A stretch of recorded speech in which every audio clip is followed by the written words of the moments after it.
Blue Beetle also rebooted. So basically what happened was Deadline reported that there is a Blue Beetle project in works at DC Studios, but there's a catch. It's animated. James Gunn, what the hell?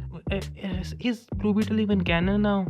And let's talk about that. This is a very confusing topic, but let's dive into it. So, Deadline's article confirms that there's a Blue Beetle project in works, but it's an animated series. But the problem is that James Gunn confirmed a while ago that Blue Beetle is the first DCU movie, and there's a Peacemaker 2 in works, and season 1 is not canon. James Gunn said, "What the hell is going on, James Gunn? Do you even have a plan? Like, Blue Beetle is not a bad movie. As much as it failed at the box office, for me it was one of the best superhero movies that year, especially when you compare it to that year's superhero movies like Love and Thunder, She-Hulk, Black Adam, Quantumania. This movie bangs, man." And let me read the article to you. So, a Blue Beetle animated series in works. The series will serve as some sort of continuation of the movie. I was very excited.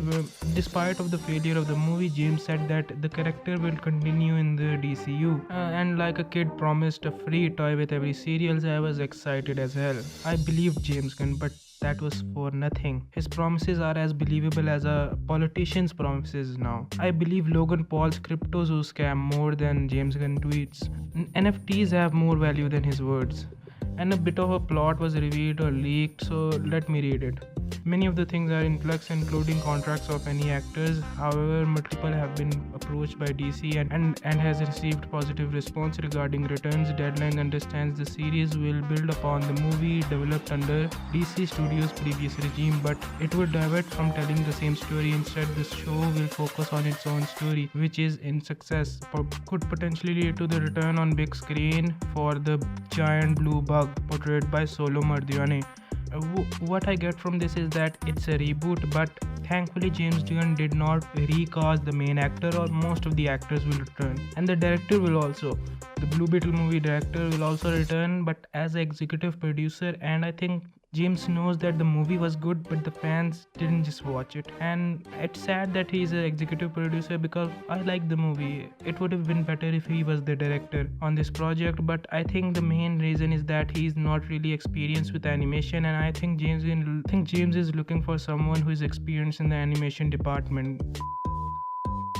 And guess what? I was right. The showrunner has been casted, and as alpha omega level genius that I am, I also predicted it. And he's experienced in animation. He has only done animation. Miguel Poga, and he's worked on Task Grinders, Futurama, The Loud House, SpongeBob SquarePants, Gravity Falls, The Fairly Odd Parents, Johnny Test, The Looney Tunes Show, Scooby-Doo, Mask of the Blue Falcon, Pink Panther, and Pals, the Case Garden movies. And all these projects are animated, and the writer of the show will be Christian Martinez, and he has worked on some good shows, and I think it's a good combo. Personally, I think the reason why they're rebooting is first, it wasn't supposed to be a DCU movie, and the second is it also failed on the box office, and not a lot of people watched it, and thus not a lot of people know what happened in the movie or who is Blue Beetle. And this is kind of a reintroduction of a character they would adjust to fit in the tone of the DCU, and they want a bit of a new take, a new audience for Blue Beetle, and I think it's a W that it's animation, and I'm very happy it's animated series, because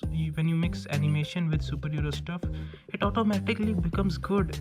X-Men 97, Spider-Verse, and it's DC animation, man. You know shit's gonna be fire. And because it's a series, we would have more time to connect with the character, understand his morals, and have more time to understand him, like Peacemaker. And I think the animation really captures the comic booky tone of the superhero stories. To know why animation is the best way to adapt superhero stories, watch this video why X-Men 97 is a masterpiece. See you later.